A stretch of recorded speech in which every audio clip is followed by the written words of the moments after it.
TVN देखण वाले समुचे दर्शकों नूं दविंदर सिंह बैनीपाल वालों प्यार अते सत्कार सहित सत श्री अकाल। द बैनीपाल शो विच तुहाडा सबना दा निघा स्वागत। आओ दोस्तों, सब तो पहलां संखेप दे विच जिहड़ियां खबरां नूं आधार बनाउणा है ਉਹ संखेप दे विच तुहाडे नाल साझीਆਂ करां। ट्विटर ने भारत के IT ਅਤੇ केंद्रीय कानून मंत्री का कीता ट्विटर खाता ब्लॉक। ऑक्सीजन रिपोर्ट नूं लैके भाजपा ਅਤੇ केजरीवाल फिर आमो सामने। कांग्रेस का छेती हल कढ़े जाण लई कांग्रेस के कई सीनियर लीडर दिल्ली पहुंचे। बादल नहीं करवा सकते बेअदबी, एक भाजपा आगू का कहना। मास्क ना पाउण कारण बैंक गार्ड ने गाहक दे मारी गोली। यूपी विच कार खतान विच डिगी, इक्को ही परिवार के 6 जीआं दी हुई मौत। किसान अज मनाउणगे खेती बचाओ लोकतंत्र बचाओ दिवस। ਅਤੇ टिकरी मोर्चे ते एक खेत मजदूर होया शहीद। दोस्तों, ये कुछ खबरां ने जिन्हां नूं आधार बनावांगे, जिन्हां दे उत्ते विस्तार नाल टिप्पणियां भी कीतियां जाणगीਆਂ। ਇਹਦੇ ਤੋਂ ਪਹਿਲਾਂ कि इधर ਨੂੰ ਵਧਿਆ जावे, ਤੁਹਾਨੂੰ सबनां ਨੂੰ बेनती है कि जेकर हाले तक तुसीं अपने इस चैनल ਨੂੰ सबसक्राइब नहीं कीता ਤਾਂ किरपा करके सबसक्राइब करके नोटिफिकेशन वाली घंटी जरूर ऑन कर लैनी। तुहाडे दिलों धन्नवादी होवांगे। तो आओ हुण इकल्ली इकल्ली खबर की सार लैने आ। एक पासे ट्विटर है तो दूसरे पासे भारत सरकार है। इन्हां दे विचकार विवाद काफ़ी लंबे समय का बनया होया है तो उम्मीद है कि विवाद होर भखू जां ये आख सकदा है कि विवाद रोकण का नाम नहीं लै रहा। ट्विटर ने असल दे विच केंद्रीय कानून मंत्री ने ते नाल IT मंत्री ने रवि शंकर प्रसाद, उन्हां दे अकाउंट नूं पता लग्या कि लगभग 1 घंटे तक लई ब्लॉक करी रखिया। ये किसी होर ने नहीं दस्सिया, खुद कानून अते IT मंत्री रवि प्रसाद शंकर ने जिहड़े रवि शंकर प्रसाद होरां ने खुद ट्वीट करके इस गल की जानकारी साझी की। उन्होंने ट्वीट किया कि ट्विटर ने मेरे अकाउंट का एक्सैस 1 घंटे तक बंद करी रखिया। इसके लिए अमेरिका के डिजिटल मिलेनियम कॉपीराइट एक्ट के उलंघन का ट्विटर के वलों हवाला दिता गया। केंद्रीय मंत्री ने अपने ट्वीट के 2 स्क्रीनशॉट भी वक्-वक् टाइम पर शेयर किए। पहले स्क्रीनशॉट में ट्विटर ने कारण दसिया जिस कारण रवि शंकर प्रसाद का ट्विटर अकाउंट 1 घंटे तक लिए ब्लॉक रहा। उत्थे ही दूसरे स्क्रीनशॉट में अकाउंट एक्सैस मिलने की जानकारी भी जनतक की गई। ट्विटर के वलों आख्या गया है कि केंद्रीय मंत्री जिहड़े IT मंत्री ने कानून मंत्री ने उन्होंने कंपनी की पॉलिसी की उलंघना की है। ट्विटर ने आख्या कि तुहाडा अकाउंट ब्लॉक किया जा रहा है क्योंकि तुहाडे ट्विटर ते एक कंटेंट की पोस्टिंग नूं लैके जिहड़ी तुसीं कीती है डिजिटल मिलेनियम कॉपीराइट एक्ट के तहत शिकायत मिली सी। उहदे तो बाद असीं एक कार्रवाई की है। ट्विटर ने कहा कि असीं कॉपीराइट नियमां नूं बनाई रखण दे वास्ते वचनबद्ध हां, वो भावें तुसीं हो ते भावें कोई होर होवे, अते इन्हां नियमां दा वार-वार उलंघन करन वाले दा अकाउंट सस्पेंड किया जा सकदा है। जेकर तुसीं उन्होंने लिखा कि अपना अकाउंट अनलॉक करवाना है तो ट्विटर के कॉपीराइट नियमों की समीक्षा तुहानूं करनी पेगी। इत्थे मैं एक दस दियां जिन्ने भी सोशल मीडिया प्लेटफॉर्म ने, वो भावें ट्विटर है, वो भावें यूट्यूब है, वो भावें फेसबुक है, जेकर तुसीं किसी का कंटेंट पोस्ट करते हो तुहानूं स्ट्राइक वज सकती है, तुहानूं वो नोटिस भेज सकते हैं, तुहाडा वो अकाउंट ब्लॉक कर सकते, तुसीं उहदे खिलाफ अपील कर सकते हो। तो उहदे उत्ते फिर वेखदे आ कि वाकई जिहड़ी पोस्ट जिहड़ी वीडियो जां कंटेंट तुसीं पोस्ट कीता है कि वो तुहाडा ही सी जां फिर वो किसी दा सी। कॉपीराइट जेकर तुसीं उलंघन कीता है तो समझो तुहाडा खाता भी ब्लॉक किया जा सकता है, उस कंटेंट नूं रिमूव भी किया जा सकता है। पर ये रवि शंकर होरी ने जिहड़े IT मंत्री ने कानून मंत्री ने उन्हां दा खाता ब्लॉक होना तो ट्विटर के वलों उन्हां नूं ये कहना अपने आप दे विच बहुत सारे सवाल खड़े करता है कि IT मंत्री की कॉपीराइट की उलंघना कर रहे हैं, कानून मंत्री की कानून की किस की उलंघना कर रहे हैं, गाइडलाइनस की उलंघना कर रहे हैं। पर मैं फिर दस दियां कि यह विवाद अज का नहीं, बीते काफ़ी लंबे समय का ट्विटर और दूसरे पासे भारत सरकार के दरम्यान चल रहा है। मैं पहला भी कई बार इन्हां गल्लां दा जिक्र किया है कि भावें कोई किड्डा ही धाकड़ होवे, किड्डा ही वड्डा इंसान होवे, सोशल मीडिया किस की परवाह नहीं करता। अजकल साबका ने उस वक्त मौजूदा सी, ਅਮਰੀਕਾ ਦੇ ਰਾਸ਼ਟਰਪਤੀ ਡੋਨਲਡ ਟਰੰਪ ਨਾਲ ਵੀ ਇੰਜ ਹੋ ਚੁੱਕਿਆ ਸੀ। ਉਹਨਾਂ ਦਾ ਖਾਤਾ ਮੁਕੰਮਲ ਬਲੌਕ ਕੀਤਾ ਹੋਇਆ ਤੇ ਹਰ ਇੱਕ ਸੋਸ਼ਲ ਮੀਡੀਆ ਪਲੇਟਫਾਰਮ ਤੋਂ ਉਹਨਾਂ ਨੂੰ ਬੈਨ ਕੀਤਾ ਹੋਇਆ। ਅਗਲੀ ਖਬਰ ਹੈ, ਭਾਰਤੀ ਜਨਤਾ ਪਾਰਟੀ ਦੀ ਲੀਡਰਸ਼ਿਪ ਤੇ ਦੂਸਰੇ ਪਾਸੇ ਦਿੱਲੀ ਦੇ ਮੁੱਖ ਮੰਤਰੀ ਅਰਵਿੰਦ ਕੇਜਰੀਵਾਲ ਇੱਕ ਵਾਰ ਫਿਰ ਤੋਂ ਆਮੋ ਸਾਹਮਣੇ ਖਲੋ ਗਏ ਹੈ। ਭਾਜਪਾ ਦੇ ਵੱਲੋਂ ਆਕਸੀਜਨ ਆਰਡਰ ਰਿਪੋਰਟ ਦਾ ਹਵਾਲਾ ਦਿੱਤਾ। ਉਹਨਾਂ ਨੇ ਹਵਾਲਾ ਦਿੰਦਿਆਂ ਦਿੱਲੀ ਦੀ ਆਮ ਆਦਮੀ ਪਾਰਟੀ ਭਾਵ ਉਹਨਾਂ ਦੀ ਉੱਥੇ ਸਰਕਾਰ ਹੈ, ਦਿੱਲੀ ਸਰਕਾਰ ਤੇ ਉਹਨਾਂ ਨੇ ਕਈ ਦੋਸ਼ ਲਗਾਏ ਸੀ। ਭਾਜਪਾ ਦਾ ਕਹਿਣਾ ਇਹ ਹੈ ਕਿ ਦਿੱਲੀ ਸਰਕਾਰ ਨੇ ਭਾਵ ਕੇਜਰੀਵਾਲ ਸਰਕਾਰ ਨੇ ਕੋਵਿਡ-19 ਦੀ ਜਿਹੜੀ ਦੂਸਰੀ ਲਹਿਰ ਚੱਲ ਰਹੀ ਸੀ, ਇਸ ਲਹਿਰ ਦੇ ਦੌਰਾਨ ਜਿੰਨੀ ਆਕਸੀਜਨ ਦੀ ਉਹਨਾਂ ਨੂੰ ਜ਼ਰੂਰਤ ਸੀ, ਦਿੱਲੀ ਨੂੰ ਜ਼ਰੂਰਤ ਸੀ, ਉਹਦੇ ਤੋਂ 4 ਗੁਣਾ ਵੱਧ ਮੰਗ ਕੀਤੀ ਅਤੇ ਉਹਨਾਂ ਦੇ ਇਸ ਝੂਠ ਦੇ ਨਾਲ ਘੱਟੋ ਘੱਟ 12 ਸੂਬਿਆਂ ਵਿੱਚ ਜੀਵਨ ਰੱਖਿਅਕ ਆਕਸੀਜਨ ਦੀ ਸਪਲਾਈ ਪ੍ਰਭਾਵਿਤ ਹੋਈ। ਇਹ ਭਾਜਪਾ ਦਾ ਕਹਿਣਾ ਹੈ। ਪਰ ਦੂਸਰੇ ਪਾਸੇ ਇਹਨਾਂ ਦਾਅਵਿਆਂ ਨੂੰ ਖਾਰਜ ਕੀਤਾ ਦਿੱਲੀ ਦੇ ਮੁੱਖ ਮੰਤਰੀ ਅਰਵਿੰਦ ਕੇਜਰੀਵਾਲ ਨੇ। ਅਰਵਿੰਦ ਕੇਜਰੀਵਾਲ ਨੇ ਲਿਖਿਆ ਕਿ ਮੇਰਾ ਗੁਨਾਹ, ਮੈਂ ਆਪਣੇ 2 ਕਰੋੜ ਲੋਕਾਂ ਦੇ ਸਾਹਾਂ ਦੇ ਲਈ ਲੜਿਆ। ਜਦੋਂ ਤੁਸੀਂ ਚੋਣ ਰੈਲੀਆਂ ਕਰ ਰਹੇ ਸੀ, ਮੈਂ ਰਾਤ ਭਰ ਜਾਗ ਕੇ ਆਕਸੀਜਨ ਦਾ ਇੰਤਜ਼ਾਮ ਕਰ ਰਿਹਾ ਸੀ। ਲੋਕਾਂ ਨੂੰ ਆਕਸੀਜਨ ਦਿਵਾਉਣ ਲਈ ਮੈਂ ਲੜ ਰਿਹਾ ਸੀ, ਗਿੜਗਿੜਾ ਰਿਹਾ ਸੀ, ਤਰਲੇ ਕਰ ਰਿਹਾ ਸੀ। ਲੋਕਾਂ ਨੇ ਆਕਸੀਜਨ ਦੀ ਕਮੀ ਦੇ ਨਾਲ ਆਪਣਿਆਂ ਨੂੰ ਗਵਾਇਆ ਹੈ। ਇਹ ਝੂਠ ਨਹੀਂ, ਉਹਨਾਂ ਨੂੰ ਝੂਠਾ ਨਾ ਕਹੋ, ਉਹਨਾਂ ਨੂੰ ਬਹੁਤ ਬੁਰਾ ਲੱਗ ਰਿਹਾ ਹੈ। ਉੱਥੇ ਹੀ ਦਿੱਲੀ ਦੇ ਮੁੱਖ ਮੰਤਰੀ ਜਿੱਥੇ ਕੇਜਰੀਵਾਲ ਇਹ ਗੱਲ ਕਰ ਰਹੇ ਸੀ ਤੇ ਉਪ ਮੁੱਖ ਮੰਤਰੀ ਮਨੀਸ਼ ਸਿਸੋਦੀਆ ਨੇ ਵੀ ਕਿਹਾ ਕਿ ਅਜਿਹੀ ਕੋਈ ਰਿਪੋਰਟ ਹੈ ਹੀ ਨਹੀਂ ਜਿਹਦੀ ਭਾਜਪਾ ਜ਼ਿਕਰ ਕਰ ਰਿਹਾ ਜਾਂ ਹਵਾਲਾ ਦੇ ਰਿਹਾ। ਉਹਨਾਂ ਕਿਹਾ ਕਿ ਇਹ ਰਿਪੋਰਟ ਭਾਜਪਾ ਹੈੱਡਕੁਆਟਰ ਵਿੱਚ ਤਿਆਰ ਕੀਤੀ ਗਈ ਹੈ, ਜਿਹਨੂੰ ਲੈ ਕੇ ਜਿਹਨੂੰ ਆਧਾਰ ਬਣਾ ਕੇ ਕੇਜਰੀਵਾਲ ਸਰਕਾਰ ਨੂੰ ਨਿਸ਼ਾਨਾ ਬੰਨ੍ਹਿਆ ਜਾ ਰਿਹਾ ਹੈ। ਸਿਸੋਦੀਆ ਨੇ ਕਿਹਾ ਕਿ ਅਸੀਂ ਸੁਪਰੀਮ ਕੋਰਟ ਵੱਲੋਂ ਗਠਿਤ ਆਕਸੀਜਨ ਆਡਿਟ ਕਮੇਟੀ ਦੇ ਮੈਂਬਰਾਂ ਨਾਲ ਗੱਲ ਕੀਤੀ ਹੈ। ਗੱਲ ਦੇ ਵਿੱਚੋਂ ਨਿਕਲਿਆ ਕੀ? ਉਹ ਕਹਿੰਦੇ ਅਸੀਂ ਅਜਿਹੀ ਕਿਸੇ ਰਿਪੋਰਟ ਤੇ ਦਸਤਖਤ ਨਹੀਂ ਕੀਤੇ। ਉਹ ਕਹਿੰਦੇ ਭਾਜਪਾ ਨੇ ਝੂਠੀ ਰਿਪੋਰਟ ਪੇਸ਼ ਕੀਤੀ ਹੈ, ਸਾਨੂੰ ਬਦਨਾਮ ਕਰਨ ਵਾਸਤੇ ਕੀਤੀ ਹੈ, ਜੋ ਹੋਰ ਕਿਤੇ ਨਹੀਂ ਭਾਜਪਾ ਦੇ ਹੈੱਡਕੁਆਟਰ ਦੇ ਵਿੱਚ ਤਿਆਰ ਹੋਈ ਹੈ। ਉਹਨਾਂ ਨਾਲ ਫਿਰ ਚੁਣੌਤੀ ਵੀ ਦੇ ਦਿੱਤੀ। ਉਹ ਕਹਿੰਦੇ ਮੈਂ ਚੁਣੌਤੀ ਦਿੰਦਾ ਕਿ ਜੇਕਰ ਇਸ ਤਰ੍ਹਾਂ ਦੀ ਕੋਈ ਰਿਪੋਰਟ ਹੈ ਜਿਸ ਦੇ ਉੱਤੇ ਆਕਸੀਜਨ ਆਡਿਟ ਕਮੇਟੀ ਦੇ ਮੈਂਬਰਾਂ ਨੇ ਦਸਤਖਤ ਕੀਤੇ ਹੋਣ, ਉਹ ਪੇਸ਼ ਕਰੋ। ਹੁਣ ਤੁਸੀਂ ਇੱਕ ਗੱਲ ਮੰਨੋ ਕਿ ਭਾਜਪਾ ਕਹਿੰਦੀ ਹੈ ਕਿ ਜਿੰਨੀ ਦਿੱਲੀ ਨੂੰ ਜਾਂ ਦਿੱਲੀ ਸਰਕਾਰ ਨੂੰ ਜਾਂ ਦਿੱਲੀ ਦੇ ਹਸਪਤਾਲਾਂ ਦੇ ਵਿੱਚ ਆਕਸੀਜਨ ਦੀ ਜ਼ਰੂਰਤ ਸੀ, ਉਹਦੇ ਨਾਲੋਂ 4 ਗੁਣਾ ਵੱਧ ਕੇਜਰੀਵਾਲ ਦੀ ਸਰਕਾਰ ਨੇ ਮੰਗ ਕੀਤੀ। ਮੰਨ ਲੈਂਦੇ ਹਾਂ ਕਿ ਮੰਗ ਕੀਤੀ, ਪਰ ਇਸ ਗੱਲ ਨੂੰ ਤੁਸੀਂ ਕਿਵੇਂ ਸਿੱਧ ਕਰੋਗੇ ਕਿ ਦਿੱਲੀ ਦੇ ਹਸਪਤਾਲਾਂ ਦੇ ਵਿੱਚ ਆਕਸੀਜਨ ਦੀ ਕਮੀ ਨਾਲ ਲੋਕ ਜੂਝੇ ਨਹੀਂ? ਇਹ ਤੁਸੀਂ ਕਿਵੇਂ ਗੱਲ ਝੁਠਲਾਓਗੇ ਕਿ ਆਕਸੀਜਨ ਦੀ ਕਮੀ ਦੇ ਕਾਰਨ ਦਿੱਲੀ ਦੇ ਹਸਪਤਾਲਾਂ ਵਿੱਚ ਲੋਕਾਂ ਦੀਆਂ ਮੌਤਾਂ ਨਹੀਂ ਹੋਈਆਂ? ਇਹ ਤੁਸੀਂ ਕਿਵੇਂ ਝੁਠਲਾਓਗੇ ਕਿ ਦਿੱਲੀ ਦੇ ਵਿੱਚ ਆਕਸੀਜਨ ਦੀ ਪੂਰਤੀ ਵਾਸਤੇ ਗੁਰਦੁਆਰਾ ਸਾਹਿਬਾਨਾਂ ਦੇ ਵਿੱਚ ਤੇ ਕੁਝ ਸਮਾਜ ਸੇਵੀ ਜਥੇਬੰਦੀਆਂ ਨੇ ਆਕਸੀਜਨ ਦੇ ਲੰਗਰ ਲਾਏ? ਇਹ ਗੱਲ ਤੁਹਾਡੀ ਜਾਇਜ਼ ਹੋ ਸਕਦੀ ਸੀ ਜੇ ਉਹ ਲੰਗਰ ਨਾ ਲੱਗੇ ਹੁੰਦੇ। ਜੇਕਰ ਆਕਸੀਜਨ ਦੀ ਥੁੜ ਦੇ ਕਾਰਨ ਲੋਕਾਂ ਦੀਆਂ ਮੌਤਾਂ ਨਾ ਹੋਈਆਂ ਹੁੰਦੀਆਂ, ਫਿਰ ਤੁਹਾਡੀ ਇਹ ਗੱਲ ਮੰਨੀ ਜਾ ਸਕਦੀ ਸੀ ਕਿ ਓਨੀ ਆਕਸੀਜਨ ਦੀ ਜ਼ਰੂਰਤ ਨਹੀਂ ਸੀ ਜਿੰਨੀ ਕੇਜਰੀਵਾਲ ਸਰਕਾਰ ਮੰਗ ਕਰਦੀ ਰਹੀ। ਮੰਗ ਇਸ ਕਰਕੇ ਕਰਦੀ ਰਹੀ ਕਿ ਲੋਕ ਕੇਂਦਰ ਸਰਕਾਰ ਨੂੰ ਜਾਂ ਭਾਜਪਾ ਸਰਕਾਰ ਦੇ ਉੱਤੇ ਨਿਸ਼ਾਨੇ ਬੰਨ੍ਹਣਗੇ ਕਿ ਇਹ ਤਾਂ ਆਕਸੀਜਨ ਦਾ ਪ੍ਰਬੰਧ ਵੀ ਨਹੀਂ ਕਰ ਸਕੀ।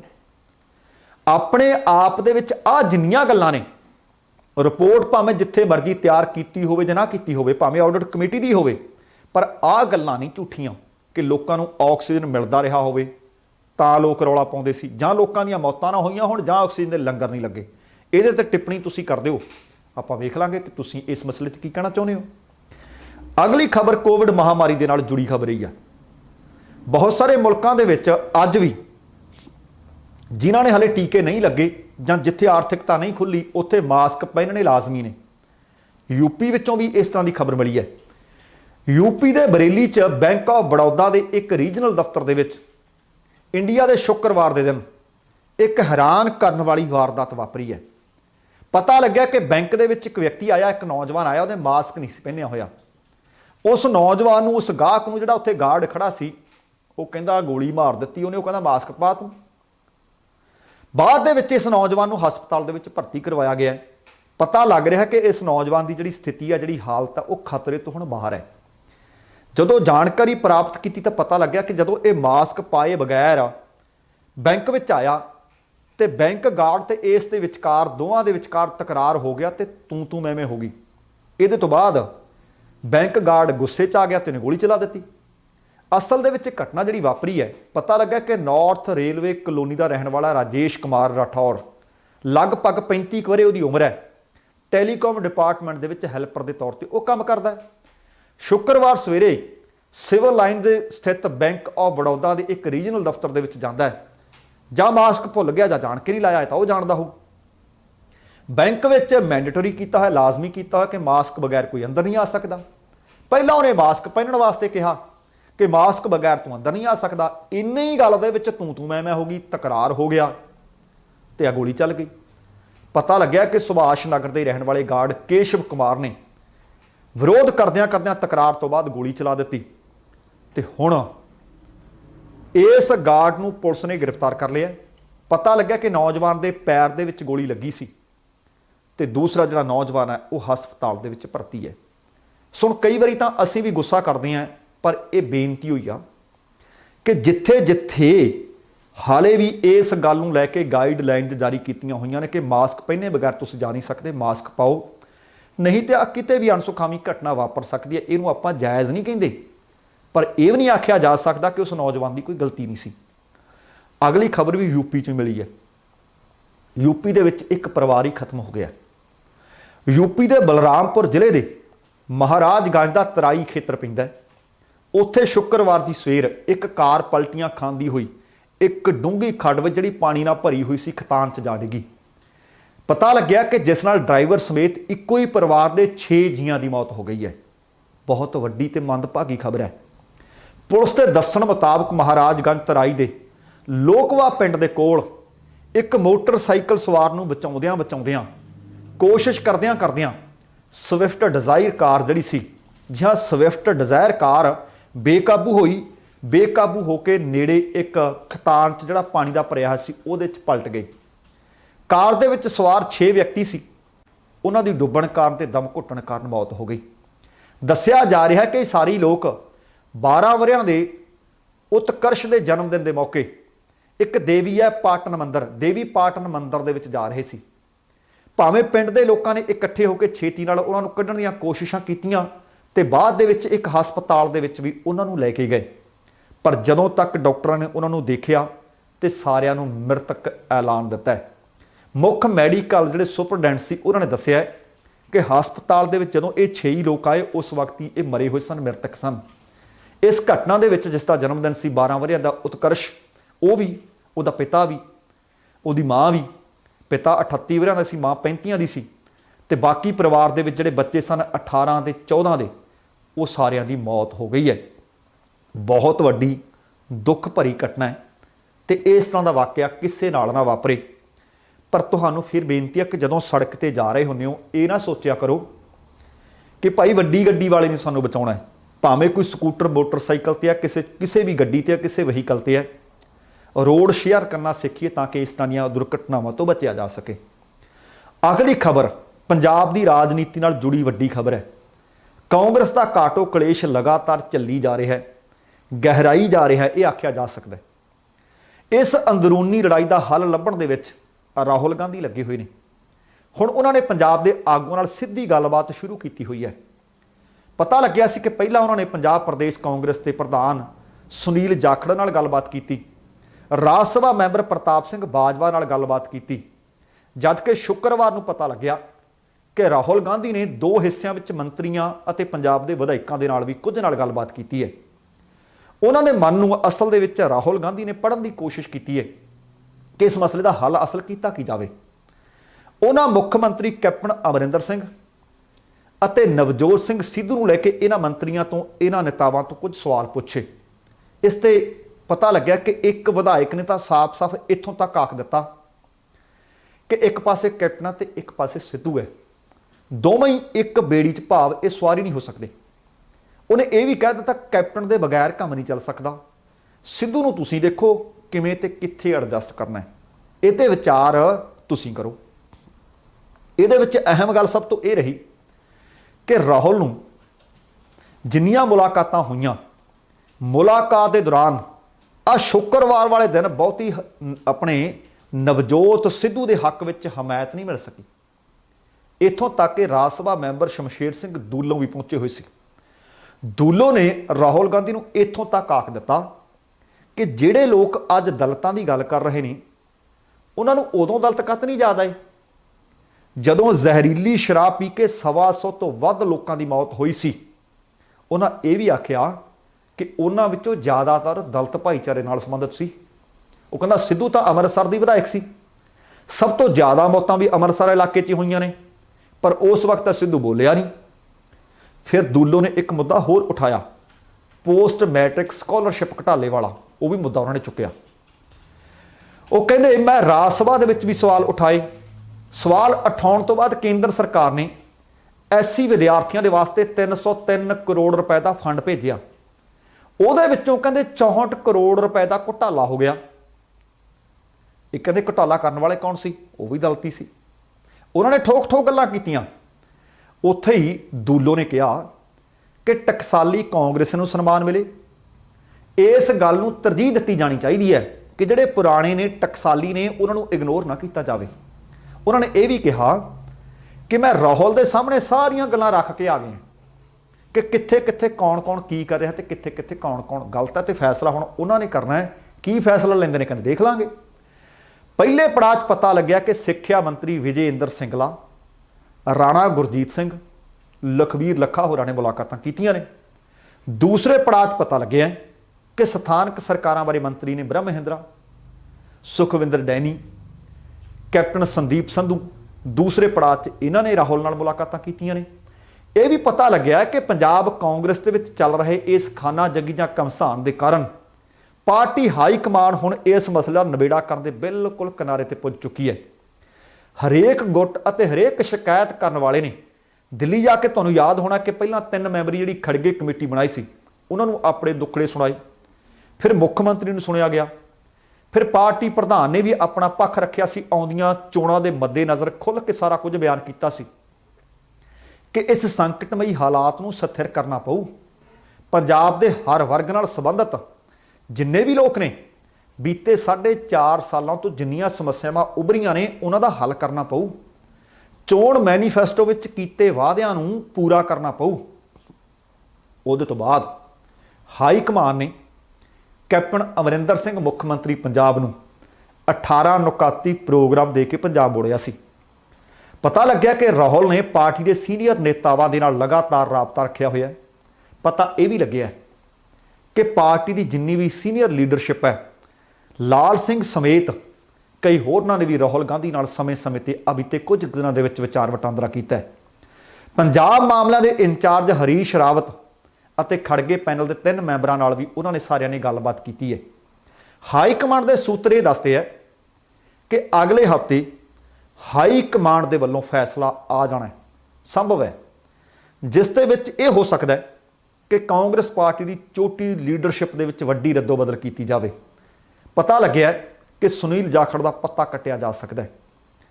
ਮੌਜੂਦਾ ਪ੍ਰਧਾਨ ਸੁਨੀਲ ਜਾਖੜ ਦੀ ਥਾਂ ਤੇ ਤਜਰਬੇਕਾਰ ਪਾਰਟੀ ਨਾਲ 50 ਸਾਲਾਂ ਤੋਂ ਜੁੜੇ ਹੋਏ 3 ਵਾਰ ਦੇ ਮੰਤਰੀ ਲਾਲ ਸਿੰਘ ਨੂੰ ਨਿਯੁਕਤ ਕੀਤਾ ਜਾ ਸਕਦਾ ਹੈ। ਉਹਨਾਂ ਦੇ ਨਾਲ 2 ਵਰਕਿੰਗ ਪ੍ਰਧਾਨ ਸਾਰੇ ਭਾਈਚਾਰਿਆਂ ਨੂੰ ਸ਼ਾਂਤ ਕਰਨ ਦੇ ਵਾਸਤੇ ਉਹਨਾਂ ਵਿੱਚੋਂ ਇੱਕ ਦਲਿਤ ਅਤੇ ਕੋਈ ਇੱਕ ਹਿੰਦੂ ਲੀਡਰ ਲਾਇਆ ਜਾ ਸਕਦਾ ਹੈ, ਤਾਂ ਕਿ ਇਸ ਰੇੜਕੇ ਦਾ ਹੱਲ ਕੱਢਿਆ ਜਾ ਸਕੇ। ਪਰ ਕੀ ਇੰਜ ਹੱਲ ਨਿਕਲੂ, ਇਹ ਤਾਂ ਸਮਾਂ ਦੱਸੂ। ਪਤਾ ਲੱਗਿਆ ਕਿ ਦਲਿਤਾਂ ਦੇ ਵਿੱਚੋਂ ਸ਼ਮਸ਼ੇਰ ਦੂਲੋ ਦਾ ਗੁਣੀਆ ਵੀ ਪੈ ਸਕਦਾ ਹੈ, ਰਾਜਕੁਮਾਰ ਵੇਰਕਾ ਦਾ ਗੁਣੀਆ ਵੀ ਪੈ ਸਕਦਾ ਹੈ, ਤੇ ਦੂਸਰੇ ਪਾਸੇ ਇਹ ਵੀ ਪਤਾ ਲੱਗਿਆ ਕਿ ਹਿੰਦੂ ਭਾਈਚਾਰੇ ਵਿੱਚੋਂ ਹੋ ਸਕਦਾ ਕਿ ਬ੍ਰਹਮ ਮਹਿੰਦਰਾ ਦਾ ਗੁਣੀਆ ਪੈ ਜੇ, ਜਾਂ ਫਿਰ ਨਵਜੋਤ ਸਿੰਘ ਸਿੱਧੂ ਨੂੰ ਸ਼ਾਂਤ ਕਰਨ ਦੇ ਵਾਸਤੇ ਉਹਨਾਂ ਨੂੰ ਨਾਲ ਪ੍ਰਧਾਨ ਲਾ ਦਿੱਤਾ ਜਾਵੇ। ਤੇ ਜਿਹੜੀ ਹੇਠਾਂ ਫਿਰ ਇਹ ਪਤਾ ਲੱਗਿਆ ਕਿ 31 ਜਾਂ 51 ਮੈਂਬਰੀ ਇੱਕ ਰਾਜ ਪੱਧਰੀ ਕਮੇਟੀ, ਜ਼ਿਲ੍ਹਾ ਪ੍ਰਧਾਨ ਜਿੰਨੇ ਵੀ ਨੇ ਸਾਰੇ ਦੇ ਸਾਰੇ ਨਵੇਂ ਸਿਰੋਂ ਨਿਯੁਕਤ ਕੀਤੇ ਜਾਣਗੇ। ਇਹ ਵੀ ਪਤਾ ਲੱਗਿਆ ਕਿ ਸਿੱਧੂ ਨੂੰ ਡਿਪਟੀ ਮੁੱਖ ਮੰਤਰੀ ਜਾਂ ਪ੍ਰਧਾਨ ਲਾਉਣ ਤੋਂ ਗਰੇਜ਼ ਕਰਨ ਵਾਲੀ ਕਾਂਗਰਸ ਹਾਈ ਕਮਾਂਡ ਇਸ ਵਕਤ ਬੇਹੱਦ ਡਰੀ ਹੋਈ ਹੈ ਕਿ ਜੇ ਕਿਤੇ ਇੰਜ ਨਾ ਕੀਤਾ ਤਾਂ ਵੀ ਦੁਫਾੜ ਹੋ ਸਕਦੀ ਹੈ ਪਾਰਟੀ। ਤੇ ਨਾਲ ਇਹ ਵੀ ਡਰੀ ਪਈ ਹੈ ਕਿ ਜੇ ਸਿੱਧੂ ਨੂੰ ਇਹ ਵੱਡੀਆਂ ਜ਼ਿੰਮੇਵਾਰੀਆਂ ਦੇ ਦਿੱਤੀਆਂ ਕਿਤੇ ਤਾਂ ਵੀ ਪਾਰਟੀ ਦੁਫਾੜ ਨਾ ਹੋ ਜੇ, ਕੈਪਟਨ ਨੇ ਝੱਲਣਾ ਨਹੀਂ। ਉਹ ਕਰਨ ਤਾਂ ਕੀ ਕਰਨ, ਕੀ ਨਵਜੋਤ ਸਿੰਘ ਸਿੱਧੂ ਨੂੰ ਕਿਤੇ ਚੰਗੇ ਥਾਂ ਤੇ ਐਡਜਸਟ ਕਰਨ, ਨਹੀਂ ਕਰਦੇ ਤਾਂ ਉਹ ਜਾਂਦਾ, ਕਰਦੇ ਨੇ ਤਾਂ ਕੈਪਟਨ ਜਾਂਦਾ। ਪਾਰਟੀ ਦੇ ਦੁਫਾੜ ਹੋਣ ਤੋਂ ਡਰ ਰਹੀ ਆ ਹਾਈ ਕਮਾਂਡ ਤੇ ਨਾਲ ਅਗਲੇ ਵਰੇ 2022 ਦੇ ਵਿੱਚ ਵਿਧਾਨ ਸਭਾ ਚੋਣਾਂ ਵੀ ਨੇ। ਉਹਨਾਂ ਨੂੰ ਡਰ ਹੈ ਕਿ ਜੇਕਰ ਅਸੀਂ ਇਹ ਮੌਕਾ ਨਾ ਸੰਭਾਲ ਸਕੇ ਕਿਤੇ ਪਾਰਟੀ ਮੁੱਦੇ ਮੂੰਹ ਨਾ ਡਿੱਗ ਜਾਵੇ। ਸੂਤਰਾਂ ਦਾ ਕਹਿਣਾ ਹੈ ਕਿ ਛੁੱਟੀ ਕੀਤੇ ਜਾਣ ਵਾਲੇ 5-6 ਮੰਤਰੀਆਂ ਦੇ ਵਿੱਚੋਂ 4 ਦਿੱਲੀ ਦੇ ਵਿੱਚ ਡੇਰੇ ਲਾ ਕੇ ਬੈਠੇ ਸੀ। ਉਹ ਆਪਣੀ ਝੰਡੀ ਵਾਲੀ ਕਾਰ ਤੇ ਕੁਰਸੀ ਬਚਾਉਣ ਵਾਸਤੇ ਰਾਹੁਲ ਗਾਂਧੀ ਤੱਕ ਪਹੁੰਚ ਕਰ ਰਹੇ ਸੀ।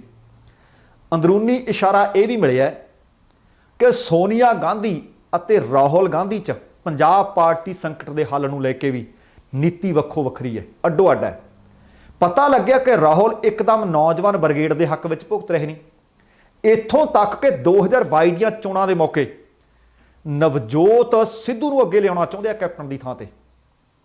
ਜਦ ਕਿ ਜਿਹੜਾ ਸੋਨੀਆ ਦਾ ਗਰੁੱਪ ਹੈ ਜਾਂ ਸੋਨੀਆ ਵਾਲਾ ਗੁੱਟ ਹੈ, ਇਹ ਆਖ ਸਕਦੇ ਆ ਉਹ ਤਜਰਬੇਕਾਰ ਲੀਡਰ ਕੈਪਟਨ ਦੀ ਸਰਦਾਰੀ ਨੂੰ ਕਾਇਮ ਰੱਖਣ ਦੇ ਵਿੱਚ ਇਸ ਵਕਤ ਸੋਚਦੇ ਆ ਕਿ ਇਹਨੂੰ ਹੀ ਕਾਇਮ ਰੱਖਿਆ ਜਾਵੇ।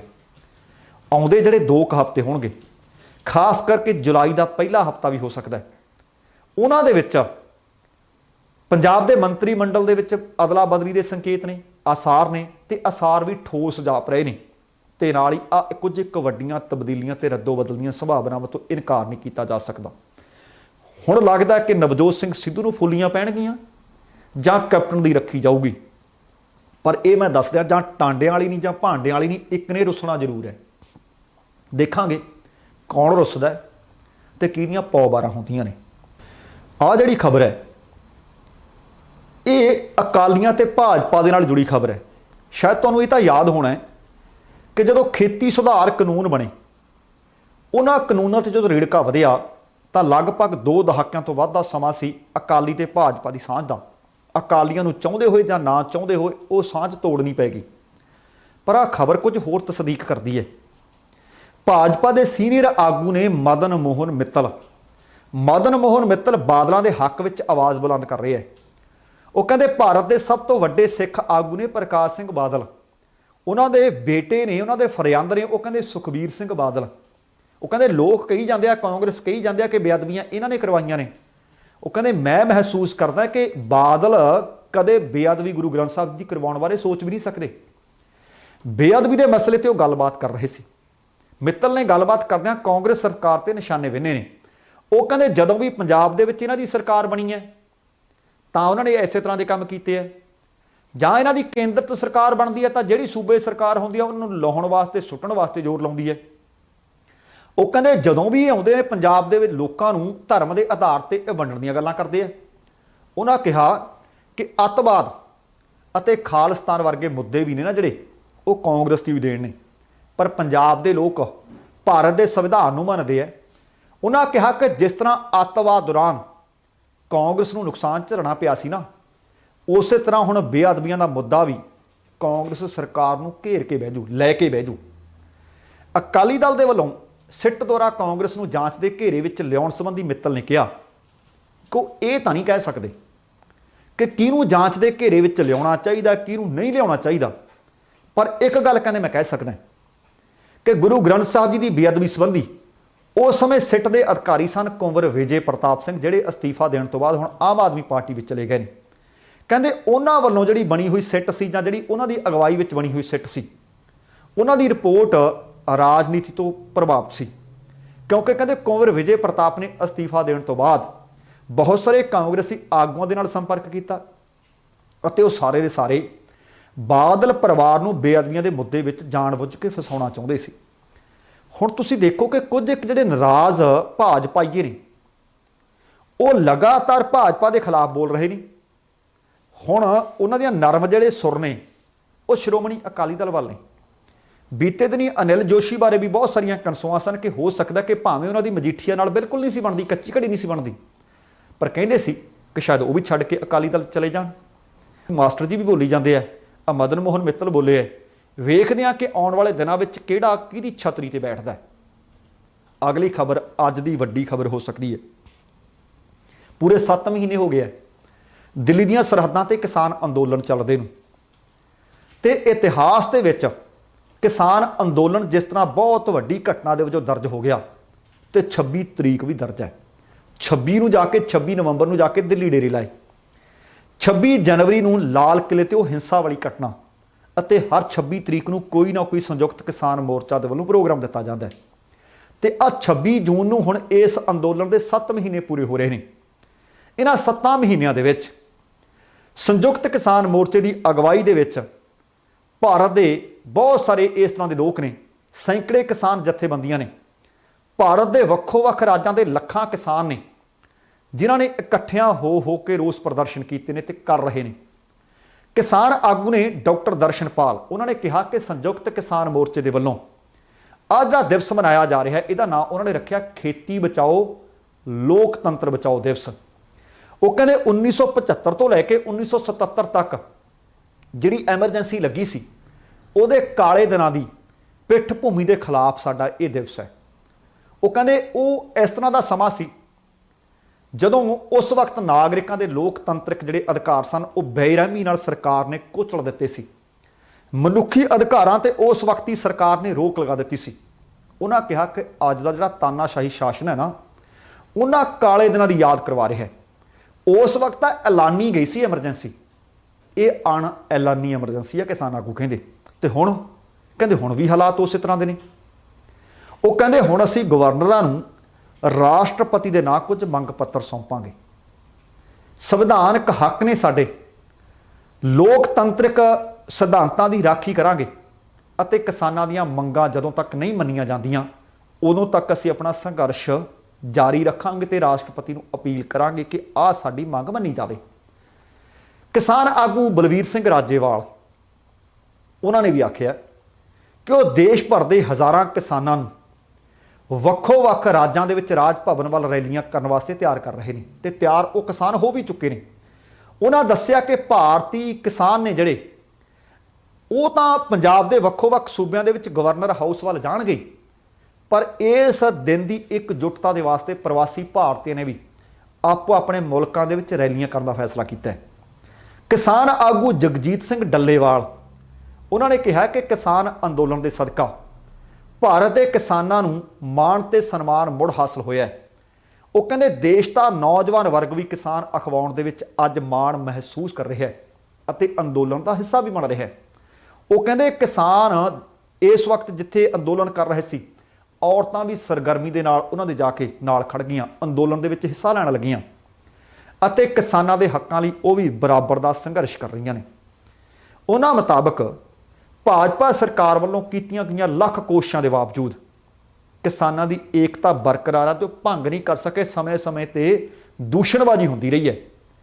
ਇਸੇ ਤਰ੍ਹਾਂ ਕਿਸਾਨ ਆਗੂ ਗੁਰਨਾਮ ਸਿੰਘ ਚਲੂਨੀ, ਉਹਨਾਂ ਨੇ ਵੀ ਕਿਹਾ ਕਿ 20ਵੀਂ ਸਦੀ ਦੇ ਭਾਰਤ ਦੇ ਜ਼ਿਮੀਂਦਾਰੀ ਪ੍ਰਣਾਲੀ ਦੇ ਵਿਰੁੱਧ ਲੜਨ ਵਾਲੇ ਮਹਾਨ ਕਿਸਾਨ ਆਗੂ ਸਵਾਮੀ ਸਹਿਜਾਨੰਦ ਸਰਸਵਤੀ ਦੀ ਬਰਸੀ ਹੈ, ਅਸੀਂ ਉਹਨਾਂ ਨੂੰ ਵੀ ਯਾਦ ਕਰਾਂਗੇ। ਸ਼ਿਵ ਕੁਮਾਰ ਸ਼ਰਮਾ ਕੱਕਾ ਜੀ ਨੇ ਕਿਹਾ ਕਿ ਸੰਯੁਕਤ ਕਿਸਾਨ ਮੋਰਚੇ ਦੇ ਫੇਸਬੁੱਕ ਲਾਈਵ ਰਾਹੀਂ ਇੱਕ ਅਸੀਂ ਪ੍ਰੋਗਰਾਮ ਕਰਵਾਇਆ। ਪ੍ਰੋਗਰਾਮ ਦੇ ਵਿੱਚ ਸਮੁੱਚੇ ਭਾਰਤ ਦੇ ਵਿੱਚੋਂ ਬਹੁਤ ਸਾਰੇ ਕਿਸਾਨਾਂ ਨੇ, ਬਹੁਤ ਸਾਰੇ ਕਿਸਾਨ ਆਗੂ ਨੇ ਹਿੱਸਾ ਲਿਆ। ਯੁੱਧਵੀਰ ਹੋਰਾਂ ਨੇ ਆਖਿਆ ਕਿ ਆਮ ਲੋਕਾਂ ਦੀ ਸ਼ਮੂਲੀਅਤ ਕਰਨ ਦੇ ਕਾਰਨ ਇਹ ਕਿਸਾਨ ਸੰਘਰਸ਼ ਲੰਬੇ ਸਮੇਂ ਤੱਕ ਸ਼ਾਂਤੀਪੂਰਨ ਤਰੀਕੇ ਨਾਲ ਚੱਲ ਰਿਹਾ ਹੈ। ਅਸੀਂ ਇਸੇ ਹੀ ਕਰਕੇ ਕਾਮਯਾਬ ਹੋ ਰਹੇ ਹਾਂ ਕਿ ਸਾਡਾ ਹਥਿਆਰ ਸ਼ਾਂਤੀ ਹੈ। ਇਹ ਉਹ ਨਾਗਰਿਕ ਨੇ ਜੋ ਸੇਵਾ ਭਾਵਨਾ ਦੇ ਨਾਲ ਅਣਥੱਕ ਅਤੇ ਨਿਰਸਵਾਰਥ ਸੰਘਰਸ਼ ਦੀ ਹਮਾਇਤ ਕਰਦੇ ਹੈ। ਇਹ ਵੀ ਪਤਾ ਲੱਗਿਆ ਕਿ ਪੰਜਾਬ ਦੇ ਵਿੱਚ ਕਿਸਾਨ ਮੋਹਾਲੀ ਦੇ ਗੁਰਦੁਆਰਾ ਅੰਬ ਸਾਹਿਬ ਕੋਲ ਇਕੱਤਰ ਹੋਣਗੇ, ਜਿੱਥੋਂ ਇਹ ਇੱਕ ਵੱਡੇ ਕਾਫਲੇ ਦੇ ਰੂਪ ਵਿੱਚ ਚੰਡੀਗੜ੍ਹ ਲਈ ਰਵਾਨਾ ਹੋਣਗੇ, ਜਦੋਂ ਕਿ ਹਰਿਆਣਾ ਦੇ ਜਿਹੜੇ ਕਿਸਾਨ ਨੇ ਉਹ ਗੁਰਦੁਆਰਾ ਨਾਢਾ ਸਾਹਿਬ ਕੋਲ ਇਕੱਤਰ ਹੋਣਗੇ। ਉੱਥੋਂ ਇਕੱਤਰ ਹੋ ਕੇ ਫਿਰ ਇਕੱਠੇ ਚਾਲੇ ਪਾਉਣਗੇ। ਪਰ ਦੂਸਰੇ ਪਾਸੇ ਇਹ ਵੀ ਪਤਾ ਲੱਗਿਆ ਕਿ ਚੰਡੀਗੜ੍ਹ ਪ੍ਰਸ਼ਾਸਨ ਨੇ ਕਿਸਾਨਾਂ ਦੇ ਰਾਹ ਰੋਕਣ ਵਾਸਤੇ ਪੰਜਾਬ ਤੇ ਹਰਿਆਣਾ ਦੇ ਨਾਲ ਲੱਗਦੀਆਂ ਸਾਰੀਆਂ ਸਰਹੱਦਾਂ ਸੀਲ ਕਰਨੀਆਂ ਸ਼ੁਰੂ ਕਰ ਦਿੱਤੀਆਂ ਸੀ ਅਤੇ ਇਹ ਵੀ ਪਤਾ ਲੱਗਿਆ ਕਿ ਜਿਹੜੀਆਂ ਮੋਹਾਲੀ ਤੋਂ ਜਾਣ ਵਾਲੀਆਂ ਸੜਕਾਂ ਨੇ ਉਹਨਾਂ ਦੇ ਉੱਤੇ ਬੈਰੀਕੇਡਿੰਗ ਕਰ ਦਿੱਤੀ ਗਈ ਹੈ। ਤੇ ਇਹ ਵੀ ਪਤਾ ਲੱਗਿਆ ਕਿ ਪੰਜਾਬ ਦੀਆਂ 32 ਕਿਸਾਨ ਜਥੇਬੰਦੀਆਂ ਦੀ ਅਗਵਾਈ ਦੇ ਵਿੱਚ ਇਹ ਰੋਸ ਮਾਰਚ ਹੋਵੇਗਾ। ਪੰਜਾਬ ਦੇ ਰਾਜਪਾਲ ਨੂੰ ਮੰਗ ਪੱਤਰ ਸੌਂਪਿਆ ਜਾਏਗਾ। ਹੁਣ ਦੇਖਣਾ ਇਹ ਹੋਊ ਕਿ ਕੀ ਚੰਡੀਗੜ੍ਹ ਪੁਲਿਸ ਕਿਸਾਨਾਂ ਨੂੰ ਚੰਡੀਗੜ੍ਹ ਵਿੱਚ ਦਾਖਲ ਹੋਣ ਦਿੰਦੀ ਹੈ ਜਾਂ ਫਿਰ ਰਸਤੇ ਉਹਨਾਂ ਤੇ ਡੱਕਦੀ ਹੈ। ਪਰ ਪਤਾ ਲੱਗਿਆ ਹੈ ਕਿ ਕਿਸਾਨ ਰੋਕੇ ਜਾਣ ਦੀ ਸੂਰਤ ਵਿੱਚ ਵੀ ਆਪਣਾ ਵਿਰੋਧ ਜਾਰੀ ਰੱਖਣਗੇ। ਕਿਸਾਨ ਆਗੂ ਨੇ ਦੱਸਿਆ ਕਿ ਉਹਨਾਂ ਦਾ ਜਿਹੜਾ ਇਹ ਰੋਸ ਮਾਰਚ ਹੈ ਪੁਰ ਅਮਨ ਰਹੇਗਾ, ਸ਼ਾਂਤੀਪੂਰਵਕ ਰਹੇਗਾ ਜੇਕਰ ਚੰਡੀਗੜ੍ਹ ਪੁਲਿਸ ਨੇ ਉਹ ਕਹਿੰਦੇ ਸਾਨੂੰ ਰੋਕਿਆ ਤਾਂ ਅਸੀਂ ਆਪਣਾ ਵਿਰੋਧ ਜ਼ਰੂਰ ਦਰਜ ਕਰਵਾਵਾਂਗੇ। ਲੋੜ ਪਈ ਤਾਂ ਅਸੀਂ ਕਿਸਾਨ ਰਾਜ ਭਵਨ ਤੱਕ ਕਾਫਲੇ ਰੂਪ ਵਿੱਚ ਰੋਸ ਮਾਰਚ ਕਰਨ ਤੋਂ ਪਿੱਛਾ ਨਹੀਂ ਹਟਾਂਗੇ। ਹੁਣ ਵੇਖਣਾ ਹੋਏਗਾ ਕਿ ਕੀ ਚੰਡੀਗੜ੍ਹ ਪੁਲਿਸ ਕਿਸਾਨਾਂ ਨੂੰ ਡੱਕਦੀ ਹੈ, ਦੇਣਾ ਸਿਰਫ ਉਹਨਾਂ ਨੇ ਮੰਗ ਪੱਤਰ ਹੈ, ਜਾਂ ਮੰਗ ਪੱਤਰ ਦੇਣ ਦੇ ਵਿੱਚ ਅੜਿੱਕਾ ਨਹੀਂ ਲਾਉਂਦੀ। ਅਗਲੀ ਖਬਰ ਵੀ ਜਿਹੜੀ ਉਹ ਕਿਸਾਨੀ ਮੋਰਚੇ ਦੇ ਨਾਲ ਹੀ ਸੰਬੰਧਿਤ ਖਬਰ ਹੈ। ਬੜੀਆਂ ਜਾਨਾਂ ਕੁਰਬਾਨ ਹੋ ਚੁੱਕੀਆਂ ਨੇ। ਹੁਣ ਖਬਰ ਮਿਲੀ ਹੈ ਕਿ ਟਿੱਕਰੀ ਸਰਹੱਦ ਤੇ ਇੱਕ ਖੇਤ ਮਜ਼ਦੂਰ ਸ਼ਹੀਦੀ ਪਾ ਗਿਆ। ਇਹ ਮਜ਼ਦੂਰ, ਇਹ ਸ਼ਹੀਦ ਭਾਰਤੀ ਕਿਸਾਨ ਯੂਨੀਅਨ ਏਕਤਾ ਉਗਰਾਹਾਂ ਨਾਲ ਸੰਬੰਧਿਤ ਸੀ। ਜਾਣਕਾਰੀ ਮਿਲੀ ਹੈ ਕਿ ਬਲਵੀਰ ਸਿੰਘ ਪਿੰਡ ਝੰਡੇਵਾਲਾ ਦਾ ਇੱਕ ਖੇਤ ਮਜ਼ਦੂਰ ਸੀ। ਲੰਬੇ ਸਮੇਂ ਤੋਂ ਇਸ ਯੂਨੀਅਨ ਦੇ ਨਾਲ ਜੁੜਿਆ ਹੋਇਆ ਸੀ, ਇਹਨਾਂ ਦਾ ਸਰਗਰਮ ਮੈਂਬਰ ਸੀ ਅਤੇ ਟਿੱਕਰੀ ਸਰਹੱਦ ਦੇ ਉੱਤੇ ਵੀ ਇਸ ਮੋਰਚੇ ਦੇ ਵਿੱਚ ਵੀ ਸਰਗਰਮੀ ਨਾਲ ਹਿੱਸਾ ਲੈ ਰਿਹਾ ਸੀ। ਬੀਤੀ ਰਾਤ ਅਚਾਨਕ ਬਿਮਾਰ ਹੋਇਆ।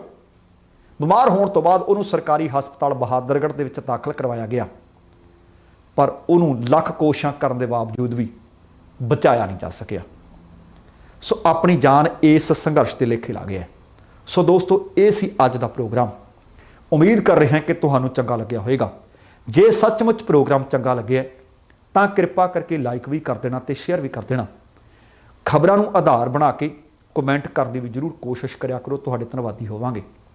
ਤੇ ਇੱਕ ਬੇਨਤੀ ਇਹ ਕਿ ਜੇਕਰ ਹਾਲੇ ਤੱਕ ਤੁਸੀਂ ਆਪਣੇ ਇਸ ਚੈਨਲ ਨੂੰ ਸਬਸਕ੍ਰਾਈਬ ਨਹੀਂ ਕੀਤਾ ਤਾਂ ਕਿਰਪਾ ਕਰਕੇ ਸਬਸਕ੍ਰਾਈਬ ਕਰਕੇ ਨੋਟੀਫਿਕੇਸ਼ਨ ਵਾਲੀ ਘੰਟੀ ਜ਼ਰੂਰ ਔਨ ਕਰ ਲੈਣੀ, ਤੁਹਾਡੇ ਧੰਨਵਾਦੀ ਹੋਵਾਂਗੇ। ਸਮਾਂ ਸਮਾਪਤ ਹੈ। ਜਾਣ ਤੋਂ ਪਹਿਲਾਂ ਆਖਾਂਗਾ, ਜ਼ਿੰਦਗੀ ਜਿੰਦਾਦਰੀ ਦਾ ਨਾਮ ਹੈ। ਦਵਿੰਦਰ ਸਿੰਘ ਬੈਨੀਪਾਲ ਨੂੰ ਆਗਿਆ ਦਿਓ। ਸਤਿ ਸ਼੍ਰੀ ਅਕਾਲ। ਤੇਰਾ ਬਰਾਖਾ।